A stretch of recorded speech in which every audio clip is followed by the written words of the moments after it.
Good evening, everyone, and welcome to the show. It's great to have you with us for another evening. Well, the Davis administration continuing to prioritize the economy as today in Parliament, House members debated a compendium of financial services bills aimed at modernizing the financial services framework in the country while ensuring compliance with international standards and higher standards of transparency in the sector. Fern Carey reports tonight. More on the Prime Minister's communication.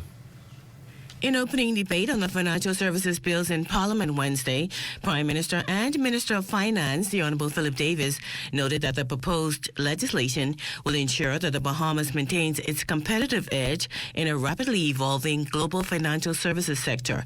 He then provided more clarity on the intent of a bill for an act to amend the Executive Entities Act and a bill for an act to amend the Banks and Trust Companies Regulation Act. These bills represent our ongoing commitment to excellence in regulating our financial services sector by addressing a specific gap in our current framework.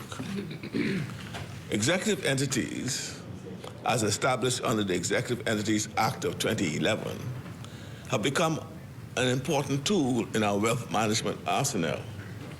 They allow for specialized structures that can perform executive functions such as trustee duties and asset management, providing... The proposed legislation will also deepen oversight in the sector. The Executive Entities Amendment Bill makes a simple but important change to Section 13 of the Principal Act, ensuring that all executive entities fall under appropriate regulatory oversight, where before it only applied to licensed agents.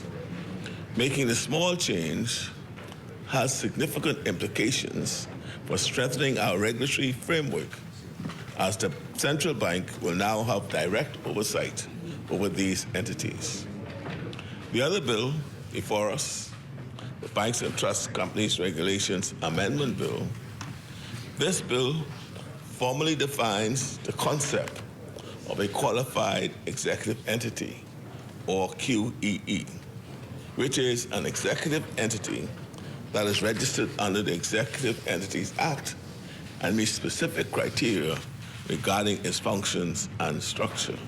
Appropriate fees will be applied, while the legislation will provide for the Central Bank of the Bahamas to have direct regulatory oversight. This change reinforces the Bahamas' commitment to preventing money laundering, combating terrorism financing, and upholding the highest standards of financial integrity. Prime Minister Davis noted that the bills highlight the Bahamas' willingness to meet international compliance standards while agitating for those standards to evolve in a fair and balanced way in the global community. For the Bahamas Tonight, I'm Fern Carey. Thanks a lot, Fern. Also from Parliament tonight, the National Health Insurance Program for a makeover later this year. As the government introduces legislation, it says will propel the program towards a new phase. Nicole Python reports on what this means for its services and patients. At a cost of more than $46 million a year and more than 160,000 members enrolled, the NHI program, first introduced back in 2016, has grown.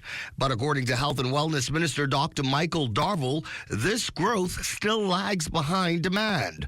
Therefore, new legislation, he argues, is necessary. This new bill that I'm going to lay, we will open the door, the next steps, because from the initial stages of NHI that was conceived in 2016, a lot of things have been changed, and this new bill is absolutely necessary. We could not amend the old bill. We had to repeal and replace it. The next phase of the program, Dr. Darville says, includes catastrophic health insurance and providing essential medication for patients suffering with chronic non-communicable diseases.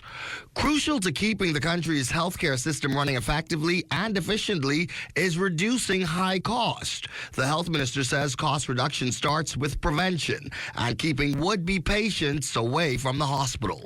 In the new bill, we will be able to do more diagnostic services. We will add additional services for breast screening, colon rectal screening. We will be able now to do more prostate screening, all in the attempt to pick diseases up in the early stages, and for NHI to have the means and the wherewithal to be able to allow individuals registered with NHI to access crucial medicines to keep these patients out of hospital. As the new NHI program expects to expand services, its infrastructure must adapt to meet its new objectives, particularly as it relates to staffing. Dr. Darville says steps are already in place to fill existing gaps. As we are on a crusade to improve infrastructural programs in the country and development in healthcare, we must never leave behind manpower resources, and we are definitely in the process of filling those gaps. And the health minister insists the priority of this NHI program remains ensuring that every Bahamian has health care coverage. For the Bahamas Tonight, I'm Corvell Pyfrom. Thanks, Corvell. Let's park there for a second, because NHI is essential, and regardless of whether you believe it or you use it or you won't, it is critical to the development of our country, right? Because we're talking, as you would have heard, a program that's going to cost $46 million a year. So that's not a cheap price tag. That's expensive, but it is necessary. Why? Because we find ourselves in a country today where if you cannot afford health care, or if you don't have insurance, your risk increases for survival. It is a very serious concern. Right now, there are many Bahamians that don't have insurance, many Bahamians that cannot afford health care, many Bahamians that are dying prematurely because they don't have access to the kind of health care they need to treat chronic non-communicable diseases or other illnesses that they may have. This has to work. And so every Bahamian should be behind NHI, hoping for it to work. It is foolish to hope it fails. It is foolish to hope it does not succeed for whatever reason you may have. It is important for this to succeed because we have to be able to provide a better standard of health care for our people. Health care has not been growing at the pace that our country has been developing. That is a fact. And because we find that kind of challenge in our country, we see people every day struggling to find proper health care. Now, we won't get into the insurance industry tonight, because that's a different issue by itself. And the reality is it's priced many people out of the market. People just cannot afford insurance. And so therefore they depend on the public health care sector. And that is why there must be rapid development. They need staff. They need critical professionals in the healthcare sector. And remember, why is this so difficult for the Bahamas? Because we're not just supplying New Providence. We're an archipelago of islands, which means we have to duplicate these services throughout the family of islands. Meaning, even you got 300 people on the island, they have to have basic health care. And that's an expensive price tag, but it's a necessity. These islands where we promote tourists and we want to develop for tourism, they have to have the basic essentials in order for us to be able to promote that island as a destination. You can't promote an island as a destination and you have no healthcare facility, you have no police station, you don't have the basic things that people need when they travel to a particular location. So it's expensive duplicating the services on all these islands. And that is why the government has to spend considerable effort in getting it right. So what needs to happen is Bahamians need to rally around the support. Bahamians need to get involved in the process and begin to buy into what government is trying to do, because at the end of the day, it is going to help us improve the standard of quality of health care that we can provide across the board. People always talk, you see it on social media, they talk about pre-MH and people in the hallways waiting for health care. Oh, they don't have this supply, they don't have that supply. It's a reality, it's true, it's not a lie. They don't have some of these things that they need. They don't have the supplies. They don't have the doctors and the nurses. And yet when government has to go and find them and bring them in, then we complain about putting foreigners before Bahamians because, well, who else is going to get the job done if we don't have people here to do it ourselves? And so NHI is going to be critical. And I hope that people will rally on board with what Dr. Darville is trying to do, what he's trying to get done, because it is about saving the lives of Bahamians. And sometimes you have to learn to leave the politics out of things when it comes to people's life, when it comes to their survival. It is not a game of chance. It is a matter of being able, in your country, to be able to get quality health care whether you can afford it or not. That's a basic right. Just how we talk about education is a basic right, health care is a basic right. You ought to be able to go to any facility and get a good quality of service and not have to wait all night. You don't want to go to PMH, you have an emergency, you got to carry everything you need for the next 24 hours. Shouldn't happen. But in order to get to that place of better efficiency, there has to be a proper plan put in place for our healthcare sector. And we have to catch up to a growing population that continues to grow. So we're going to watch that story and see how that develops and hopefully be able to see how in the short span of time with NHI, people can get better quality of healthcare. Well, let's talk about something good tonight, right? It's Carifta week here on the Rundown. Monday, we featured the outstanding performances of Team Bahamas at the Carifta Track and Field Championships in Trinidad and Tobago. And of course, tonight, it's the swim team's turn. Tell us about, listen, these swimmers, I don't know whether they got scales growing on them, because how we could win 7 straight. I mean, that's just phenomenal. I know we always focus on the track and field, but I can't stress enough how these young swimmers continuously go to competition around the region, no matter where the competition is, and they continuously turn gold medal performances like it's eating lunch. They just continuously win. And that's just phenomenal. No matter which country they go up against, they just win. They're like dolphins in the pool. I mean, it's something we ought to celebrate because it shows us that we have a program that actually works. A program that's developing every year, and more swimmers are coming into the programs that we have in this country, and they're developing strong skills. And we ought to celebrate that, and we're going to talk about that tonight. Also tonight on the show, we're going to talk about labor as representatives of the National Tripartite Council will inform us about their work on implementing livable wage, right? We talk about putting these things in place. We need a livable wage in this country. Yeah, easier said than done, right? So what efforts are they making toward that end? We're going to talk about that. And then the government, I should say, they put in the teleprompter, the government. They put 2 E's there so I can say the government. The government high school is now 100 years old. That's about the age of our producer, Vaughn Albury. 2 members of the GHS class of 1969 will be on the show, take a trip down memory lane. So it's going to be an exciting show tonight. Stay with us. The Rundown returns from the ZNS Network. We get started right after the break. Stay close.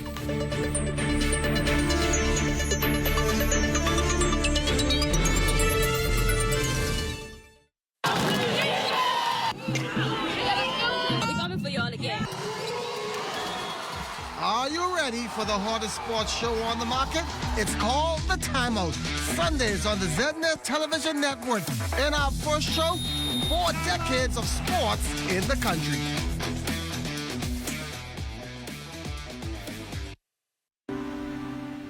Mailboat service is a critical service to the islands of the Bahamas. Certainly, Andrews has always been there and dear to us. That's where we're born and raised. And so we play a crucial role in advancing the growth and development of Andrews. Customers want service and they want consistency. From the start, that's been our commitment. We work to sail on time every time. Our customers have come now to expect this from us. And one of the biggest challenges we've had was finding adequate funding. SPDC from the very start has been a lifesaver. My advice to young people, if you have a vision, a passion, an idea, go for it. Don't give up. It's not easy. If it was, everybody would be doing it. Be consistent and you'll get there.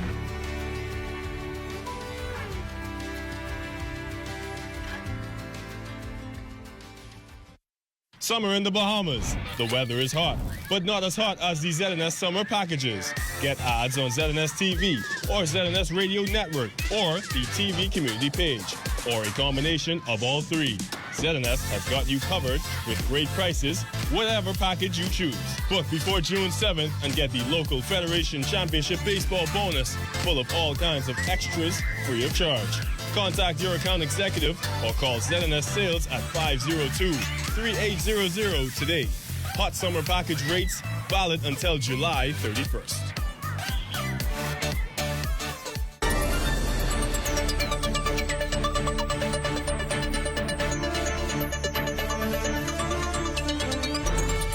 Welcome back to the show. It's great to have you with us. If you're watching in the Lion's Den, I see you in there. Always good to have you. And if you're watching on YouTube or on your various cable networks and Turks and Caicos in the region, and those of you watching internationally as well, or here locally on our cable or BTC channels, it's always good to have you joining us on the Rundown. Well, scoring an impressive 979 points, the Bahamas swim team secured its 7th Carifta Aquatics Championship in Trinidad and Tobago Easter weekend. The team won 27 gold. 27, 23 silver, and 24 bronze medals. The national swim team beat Jamaica, who came in second by 183.5 points. And of course, the team is already ready to win number 8. Joining us on the show to recap the Carifta Aquatics Championships, of course, is the Federation President, Algernon Coggle, and we're so happy to have him here. Congratulations, sir. You know, if you won swimming and we came second in track and field, I think if we added the points, we could say the Bahamas won Carifta. I think you know, we have our own way of doing maths to make sure we always win. We always win. But congratulations to a phenomenal performance. How does it feel again to do 7? Well, this one we thought would have been the most challenging going into Trinidad and Tobago. Why? Because Trinidad sent a warning to the Bahamas that they were going to beat us in their home pool. And also we had lost a few swimmers from last year. But nonetheless, we had a plan, and our plan was to don't minimize the disqualifications, don't be a hero, and also to minimize the relay false starts, because swimming is scored on points, not necessarily on medals. And we were happy to top the medal chart as well as the point chart. And I must say a special thanks to our coaches. They were very focused, very determined. And they did an excellent job in preparing the team in Trinidad and Tobago. Trinidad was actually predicted to come second, and they slipped to third. And the Cayman Islands was predicted to come third. Because we do our own math before the competition to see where we are. And we knew going to Trinidad and Tobago that we still had a very good chance of winning, but we knew that the welcoming spirit would not have been the best, and there were some challenges. I don't want to pretend there were none, but we were very happy to win number 7 and also 9 out of the last 10 Cariftas. We lost 1 year by 7.5 points, so I think the Swimming Federation is doing a good job. What does it take to produce this gold medal team every year, despite the challenges that you may say you encounter year over year? What does it take? It takes dedicated parents, firstly, because swimming is a sport that requires an early morning start. Swimmers in the pool at 6 a.m. in the morning until 7 or 5:30 until 7. They change there for school, go to school, and then come back from school back to the pool for 2 hours. Yes, that's twice a day. Twice a day.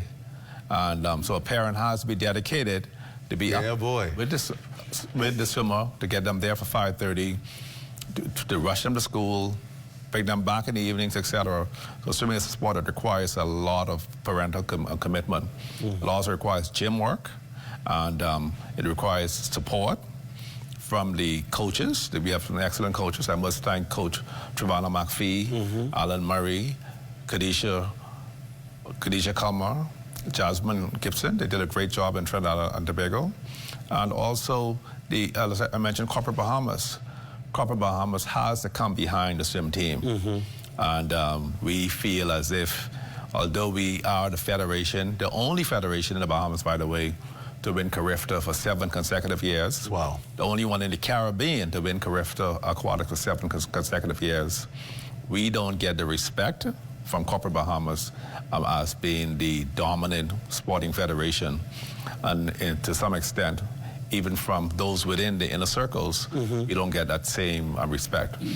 And also we feel that we envy really the respect that track and field has. They do a good job. Everyone's loved track and field. It's a sport that's inherently popular, but nonetheless, swimming is treated as a second-rate sport. That's how the athletes feel. But one thing I like to dispel, though, and you asked me what it takes to win, we carry a stigma on our back of being the elite sport. Yeah. Right? Yeah. Sport for the elite. And that's so far from the truth. Let me say that all of our swimmers are Bahamians, except I think we have one non-Bahamian on the team that allows for that. Secondly, all of our swimmers are educated here in the Bahamas. We may have one swimmer who lives in the United States, but the majority are educated here, they train here. And the majority are black Bahamians. Wow. But yet we treat it as if we're an elite sport for the whites.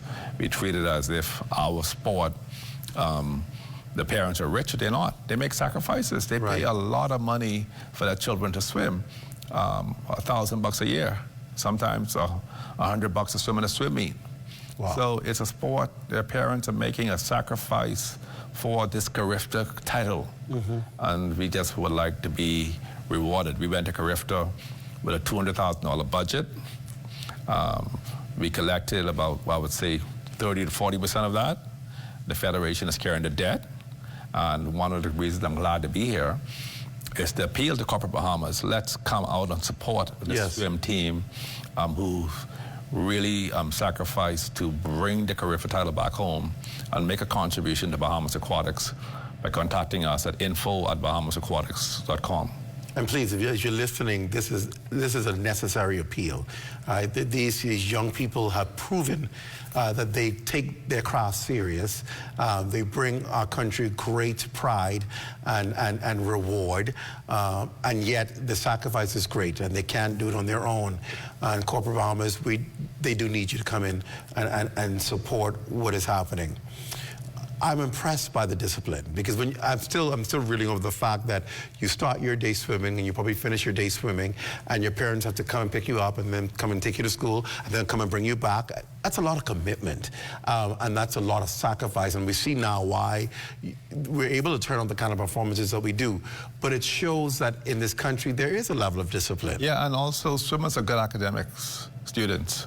At our national championships every year, we have a All Bahamas Aquatics Award, and supported by Royal Bank of Canada. And we awarded 150 swimmers who have GPAs of 3.0 and above. Wow. So despite the requirement to be in the pool so much, they've developed a rigorous schedule, and they are able to do their schoolwork, plan properly, and still do extremely well in school. And to have 150 plus athletes who are academic students, that speaks to the importance of swimming that it develops, and also that it provides you with a skill for life. So you got to plan and organize. That discipline carries over to every area. And they do extremely well in school. I'm very proud of these athletes who can balance academics and swimming. Let's talk about the quality of athletes that make up the swim team. Are these generally swimmers who have come into the program with this talent, or these young people who just came into the program with a desire to swim, who picked up skills and were trained and were coached along the way to be to this level? I think it's a bit of both. Obviously, some persons have fast twitch muscles. Today we've had one swimmer only to make the finals of Olympic Games. Her father is here, and he is an athlete in his own right. And she has set the example very high for Bahamians. But nonetheless, the discipline carries you a long way, while also having the good genes, and also to be able to have great coaches. We have some good coaches in our program, and we continuously seek that they continue to develop themselves to be able to rival the coaches of North America and Europe, because we are Bahamians. We feel that sometimes going away is better than coaches here. But nonetheless, it's a combination of several factors. But I think it's the training in the pool and being committed to something. Once you're committed, you put the hard work in, you're able to use your defeats as a motivation for more success. You will get the rewards in swimming, and just be committed. Be able to push through and don't give up, because you will not always have a great meet every day, but you use that defeat as a learning experience. And that's what we're happy about, that we've had athletes who didn't make the Carifta team last year. They are on the team this year. Athletes who were stars last year got kind of cocky and did not make a team this year. Wow. So you have to really stay focused and have some humility and understand that swimming requires a sport. If you don't put the work in, you will not get the results. You touched on it when you talk about the one athlete making the Olympic team, and that's Olympic final. The Olympic final, sorry, and that's the question I always ask. We have such a great feeder program at the junior level. are we not seeing that carry over to the senior level? What is happening from a great Carifta team of about how many members on the team? 36. About 36. Are we not preparing them for competition throughout? Do they not carry it on? Why aren't we seeing that carry straight out to the senior That's level? a great question. Well, one of the limiting factors we have is only one pool in Nassau, 150-meter pool. And that pool is busy until 8 o'clock daily. So we would need more training facilities in the 50-meter pool here in Nassau as a first step. Also, there are fewer academic opportunities to go off to school for swimming. We have probably less than 10 swimmers on college scholarship swimming in North America. And whereas the other sports will have a lot more. So even in the United States, it's not as popular as track and field, but swimming has the most medals in the Olympic Games. Wow. They've expanded the medals by 3 more by having medals in all 50 sprint races, 50-meter races now in the Olympic Games. So we haven't had the same success at the senior level. It's a combination of several factors. But we're going to break that glass ceiling. We're going to be able to get an Olympic medal. This is my last term as president. Your last term? Definitely my last term as president. I've been president since 2003 at the Federation in a very heated election. And they've won ever since you've been president. That might be, part of the combination? When I became president, we were coming 6th and 7th. And then what happened? And we developed a strategic plan. We got some help. And we had some more coach development, and here we are, the Carifta champions 9 out of the last 10 years, wow. And 7 straight years. And the athletes have told us that 8 straight, we can't wait. You got this slogan, 8 straight, we can't wait. Listen, we thank you and your entire team and your leadership for doing what it is that you do. And again, that appeal, I don't want it to fall on deaf ears. The support is needed to be able to keep our team on top and to be able to keep our athletes in the pool and developing themselves. Ajahn Gargle, it's certainly a pleasure. Thank you. Thank you for coming. Thank you, Clint. Our pleasure. Thank you. Stay with us still to come, representatives of the National Tripartite Council. They're here to discuss what's on their agenda for the next few months. You're watching The Rundown on the ZNS Network. We're back after this.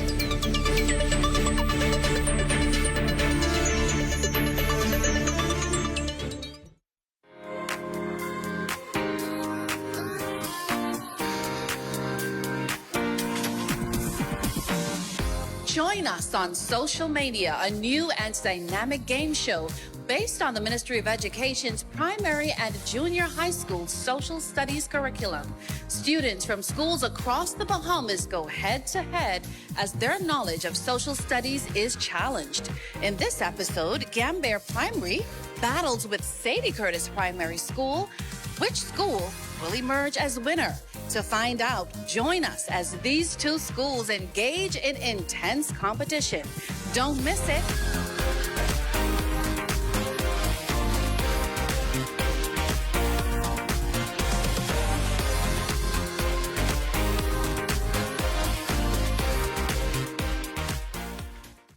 The internet isn't just for surfing. There's a sea of shoppers buying online, and you can connect with them on Tingsy.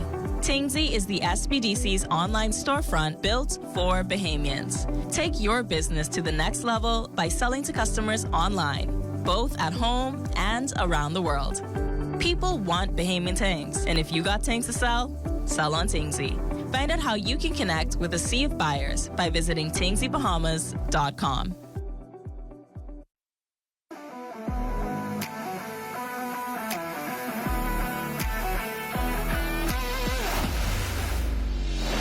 Bahamas Striping Group of Companies, we have been in Exuma now for the past 4 years, carrying out our paving program. A part of our company's philosophy is to do some work to international standards. So when you look at our paving division, we have a state-of-the-art lab to do all of our testing in-house, as well as a state-of-the-art asphalt plant with a trained technician carrying out the work on that site. The overarching goal of our company is to produce the work that we're doing in the entire Bahamas to international standards. We also make a difference by the training of our staff. We have a very intensive training program going on to where we are teaching young men how to learn the art of striping. Being a young man myself, I've made mistakes in the past. I was given a second chance to better my life, and it's only fitting that we pass it along. What's important for us is giving them a second chance for them to get a skill and a career that could take them further in life.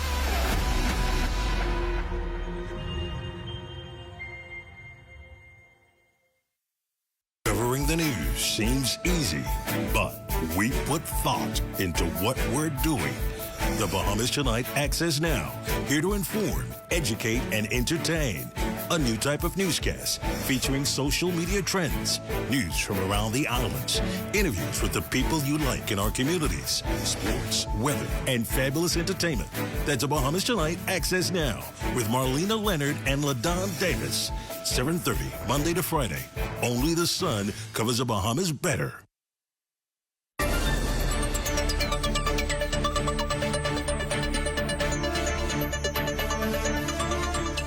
Welcome back. The Bahamas National Tripartite Council's primary goal is to promote tripartism through cooperation and consultation between the government, employers, and workers.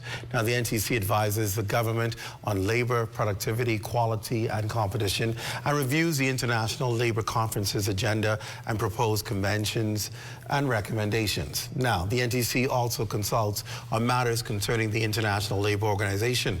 Providing us tonight with more details on their agenda is Chairman Sharon Martin and NTC member from Grand Bahama, Quentin LaRota. Welcome to the Rundown. Great to have both of you with us. A pleasure. A pleasure. Yeah. Listen, so let's talk about this, right? In layman's terms, because I read a whole lot of stuff, and people probably saying, huh, what? What does that mean? So what is the responsibility of the National Tripartite Council? What is the purpose of it?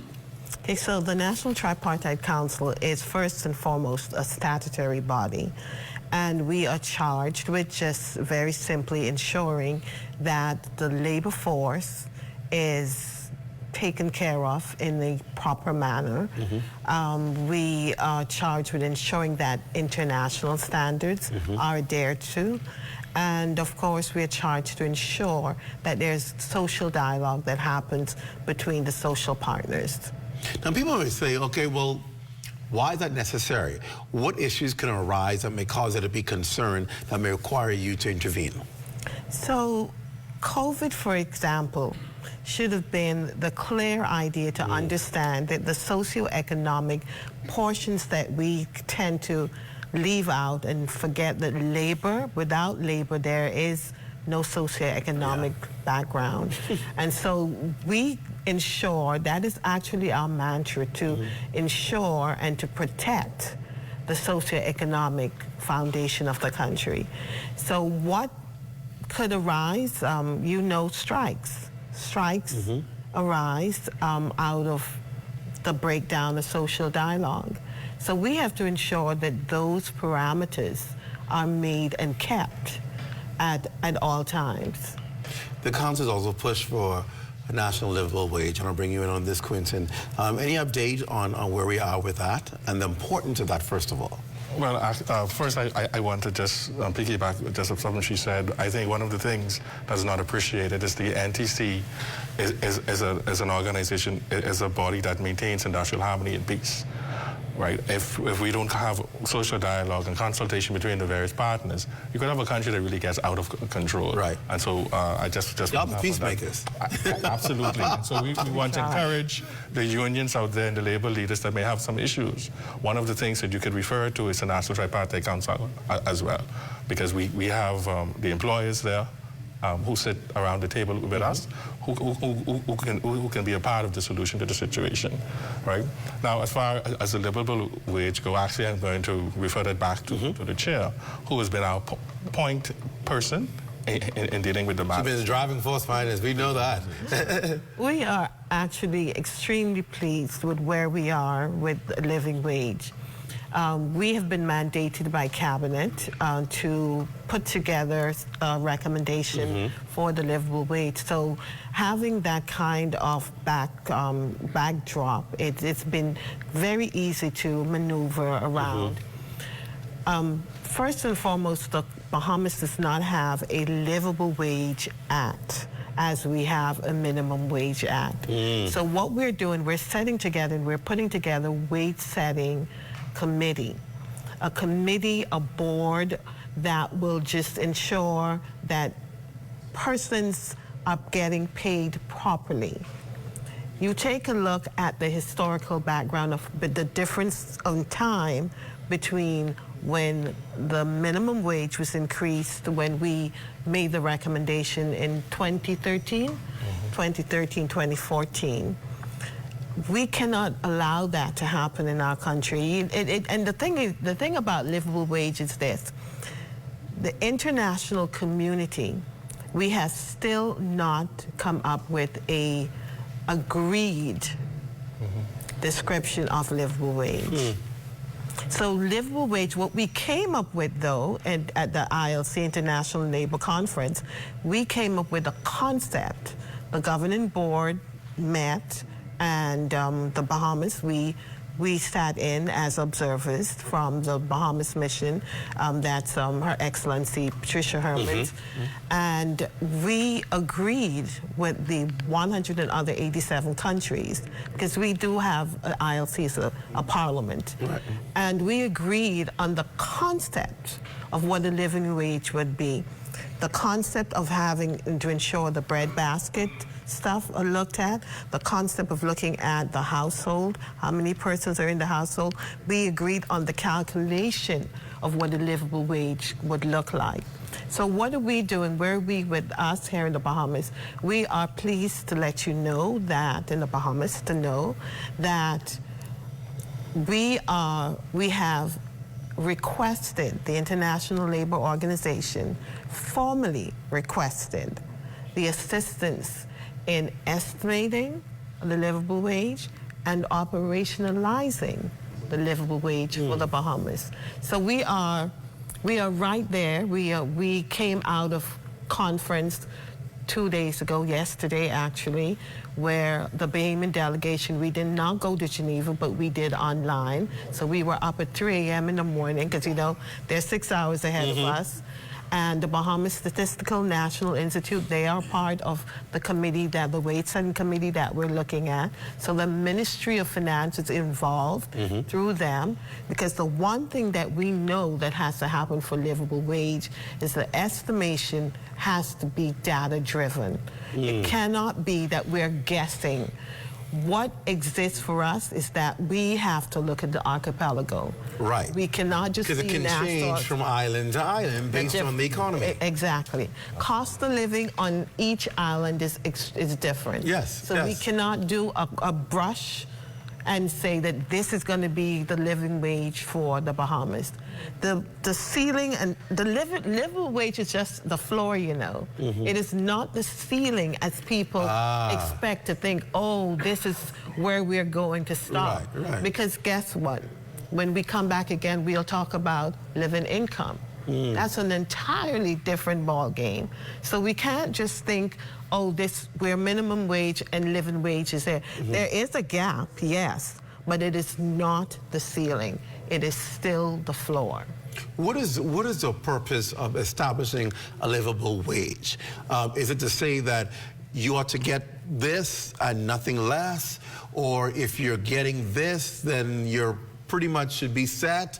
What is the purpose of establishing a livable wage? Establishing a livable wage it's basically to ensure that persons get a decent pay for decent work. This is your productivity level, and you get paid for it, and that is why livable wage is so difficult to really handle, because your job may entail something else than my job, than Ms. LaRoda's job. Correct. Right, and so, but so we can't again broad brush and say that this is, you ought to get this, I ought to, or no, the entire country needs to get a livable wage and at this level. It's not like the minimum wage. A minimum wage is set by law.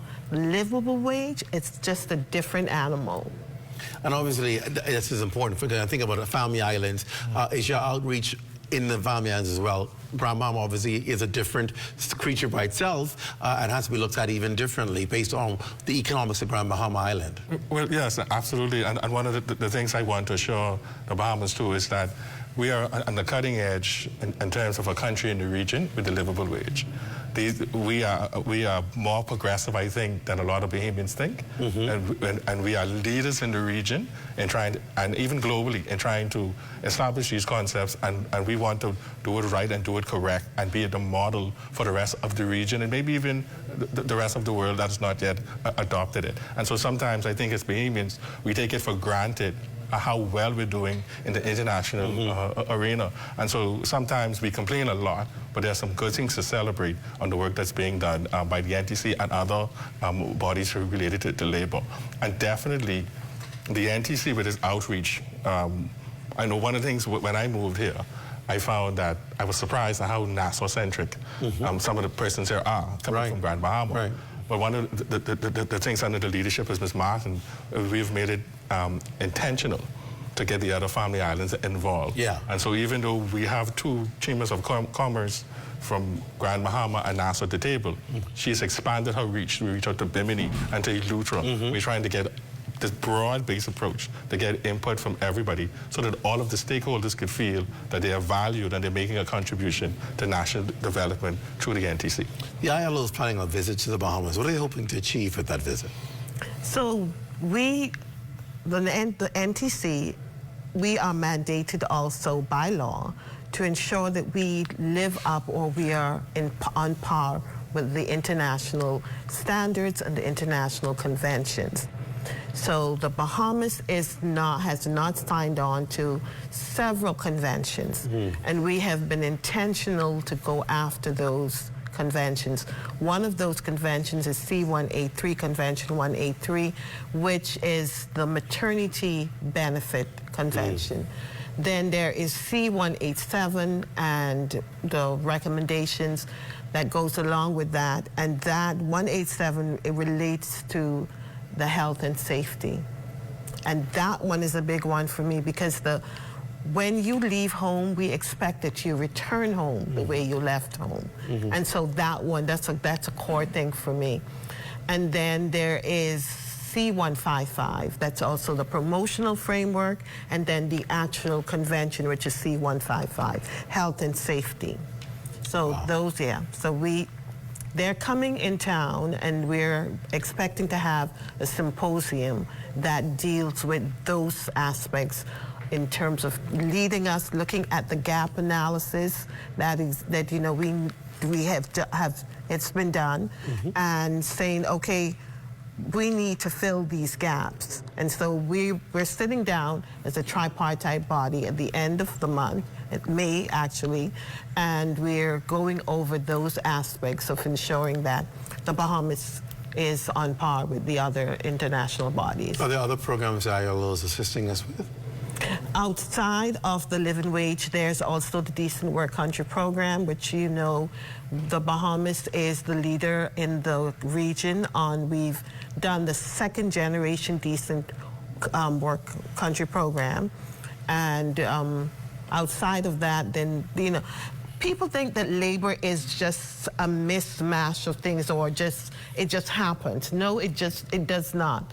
There is a Decent Work Country program. There is that takes a look at all the areas, the social dialogue, the poverty. We take a look at all of those aspects, and one by one, we're getting to the knocking them down one by one.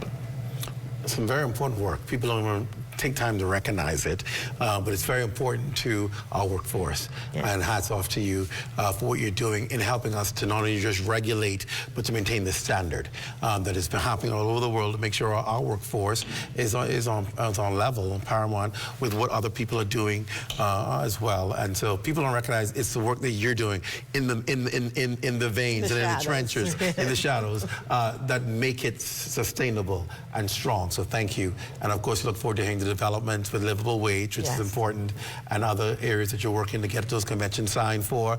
I know with the health and safety being around here, what we're trying to do, so I know the importance of it. And so we have our full support behind this. Thank you for coming on and talking to us about it. We appreciate it. It's a pleasure. And stay with us when we come back. The Government High School, that's what it's all about. Right after the break. Stay close.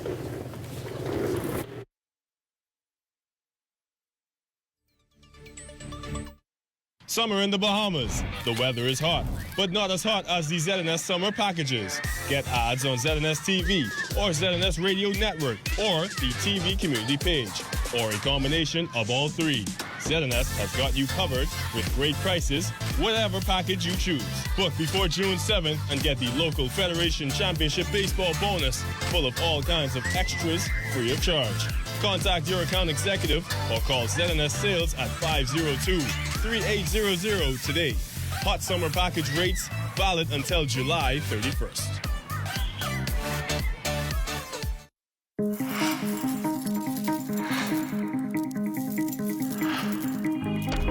Imagine a training hub for career, technical, and vocational excellence. A center that transforms academics to application, preparing confident, competent, and competitive future leaders. An institution that benchmarks industry best practices and can serve as a feeder to reduce employment gaps right here in the Bahamas.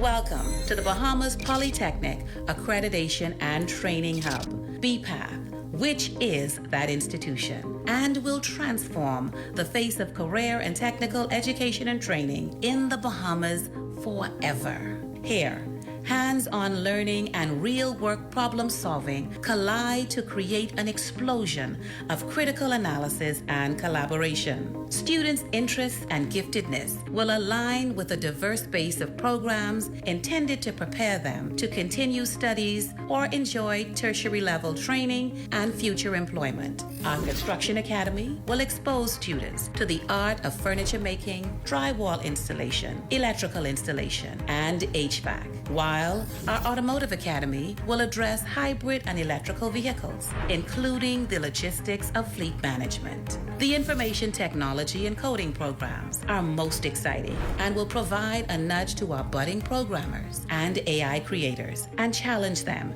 to create the next best creative venture. And who better to tell the story of BPATH other than the students in the Academy of Communications, who will explore the creativity of effective storytelling and the media available to offer such stories for consumption. Our Academy of Sustainability will explore sustainability through agriculture, food preservation, and indigenous entrepreneurship. While advanced skills training is paramount, a critical component of this institution will be the professional credentialing of our students, who will enter to be trained and exit to excel. Having completed 2 years of dual enrollment, intense, advanced training, and satisfying the expected outcomes, graduates will personify excellence, career, and technical education and training, building bridges, closing gaps, one student at a time. These are indeed exciting times in education.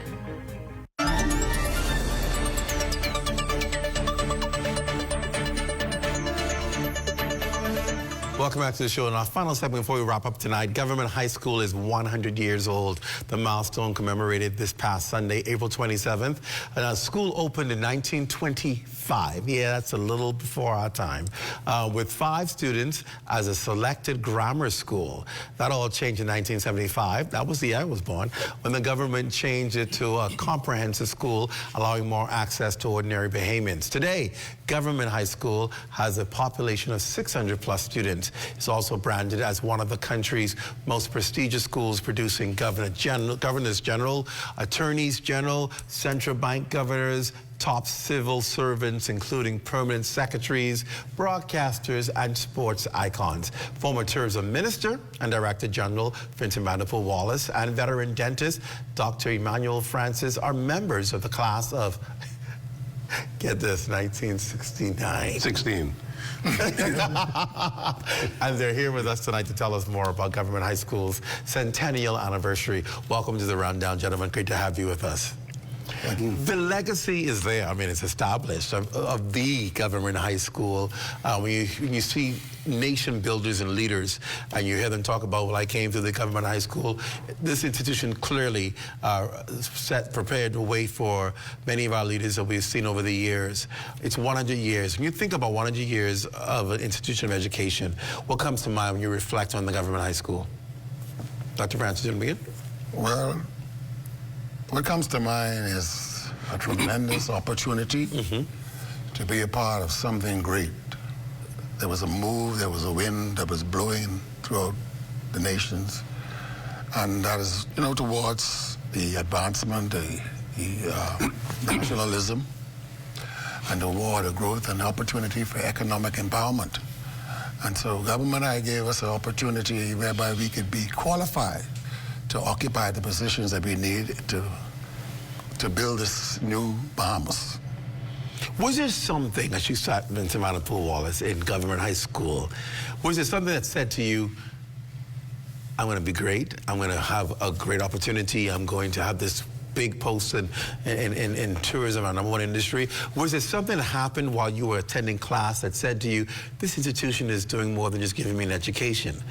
Well, yeah, there's really no question about that. You got a sense that you were in a place that's very, very special. I tell people all the time, I learned as much from my teachers as I learned from my peers. That is one of the great things that I think people remember about Government High School. I mean, Manny and I in the same class, and among the other people whose name you remember, I can tell you by individual some of the things I learned from them to this day. Wow. Because that's so important. I mean, you mentioned the Governors General. I mean, was also included 3 prime ministers, including Hubert Ingram, who went to the Evening Institute to finish his secondary school, came from Government High School. But in truth, you never thought about it that way while you were there. Right. You just had the good fortune of being selected to come to that school, and now our responsibility is to continue that legacy and make sure that the children who are there now, the kids who are there now, recognize when you put that blue and white on, that's special. Yeah. That's different. Was that around from then, the uniform? Oh, yes, absolutely. Yes. It never changed. Wow. And we always have this discussion about the school uniforms, because that blue and white stood out. You know, and the red and white, Western Senior, the orange and white from A.F. Hadley. Not A.F. Hadley, from Southern. No. What's that, Southern? Harold Road. They used to call it Harold Road. Highbury High? Harold Road. Yeah. Harold Road. Right. And but those colors, they stood out. But now you see they have the plaids, and everybody's just, it's just all mixed up and confusing. But one thing, Government I kept the blue and white. And I think that was a good thing, because now we're able now to look at that and see how we can bring back what we seem to have lost. You mentioned something just now that stuck to me and is still on my mind, that you learned as much from your peers as you learned from teachers. And do you believe that's an equation that's missing today in our schools? The fact that sometimes the peers are more of a distraction than they are an educational forum that you can rub off and learn from. Do you believe that equation is what's missing from a lot of our institutions today? I was born in Grantstown, Martin Street. My grandmother told me, you are known by the company you keep. Yes. And so when you start talking about your peers, you want to associate yourself with people who are winners, who are going places. Yeah. And the good things about Government High, you were very hard-pressed to find anybody who wasn't. Right. Everybody was trying to do some very special things, no matter where you looked. And so you found that to be a talent, that a variety of talents that you found in that school, that you see come through to their lives for a long time afterwards. Tell us some of the things that the centennial celebrations included. I'm seeing here Phoenix Awards, Career Sphere, Special Assembly. Talk about some of these events that are happening this year. But I can tell you, one of the things that we can't forget is this gentleman by the name of Paul Fernanda, and certainly Vaughn Albury, who was here. Organizational skills, off the chart. What they did, everything you just described, they're the ones who set that up and make it happen. So the Centennial Ball, which was held this past Saturday, the event we had on Friday at Government High School that's here today, and all the other things that are going on, including having the great joy of Dame Janet Boswick, who was one of the speakers and wants to set up a foundation to move this forward. I was just about to ask you, because she spoke on Friday. She's the head girl of GHS 1956. Yes. She told alumni and students that if you want to see the impact of GHS, look at your money. The faces on today's currency are from GHS. That's correct. Yes. That's correct. And by the way, she was on Martin Street, the same place that was us too. I just want to make sure anybody understand that. Yes, and my face is on the $5 bill. It's a junkanoo. Oh, that's amazing. That's amazing. As we wrap up, what does it mean, more than just a celebration this year? What does it mean for this institution a century later to still be recognized as a grand institution that's still making its mark? Well, I think that it is because of the alumni that we have made a commitment to restore what was lost. And believe it or not, we can learn from the current government high school students. Because that awesome band that they have, I said we never had it. That's right. So you know, and so government high now is a magnet school. I understand. Yes, for music. Yes. So these are the kind of things. So there's something there. It may be different, and maybe we need to look at it from a different perspective. But it's still the spirit of excellence that we need to put there, and of course in nationalism. That's one of the things that I was told to promote. That's what we have to promote. That we need patriotism, nationalism. Yes, patriotism. No question about it. We need to have people who can contribute back, because if you look at the graduates of government high school, they are here.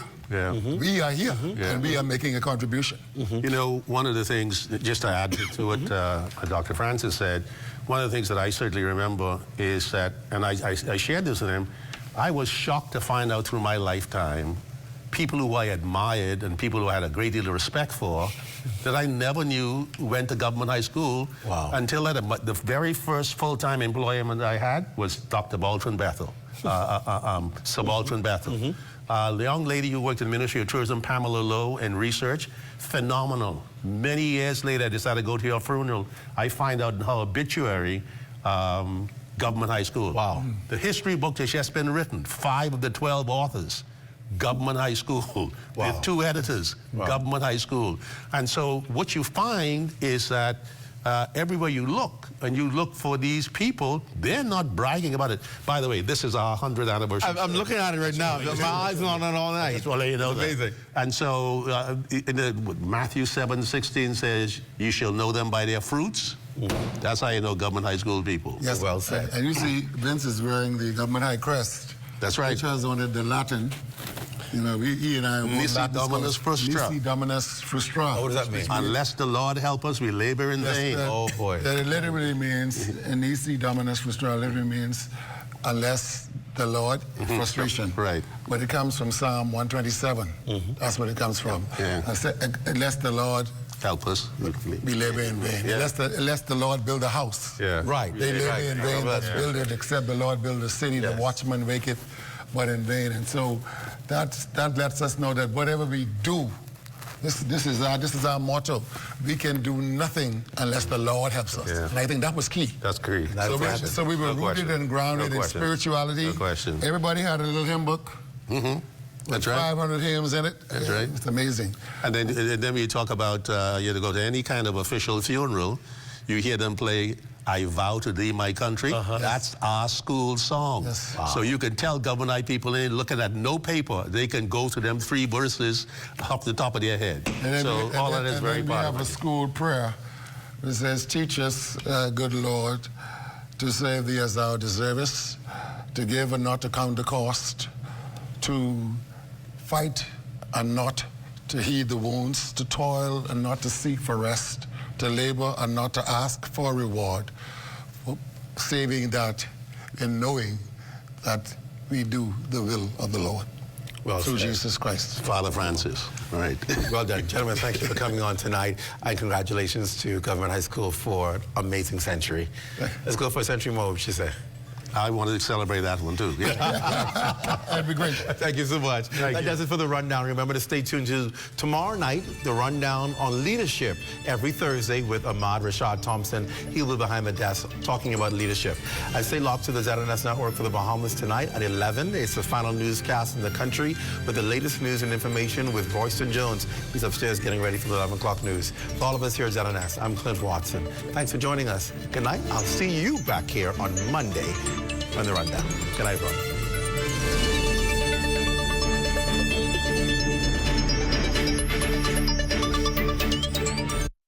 At Fort Montague, I'm Opal Roach. This is ZNS.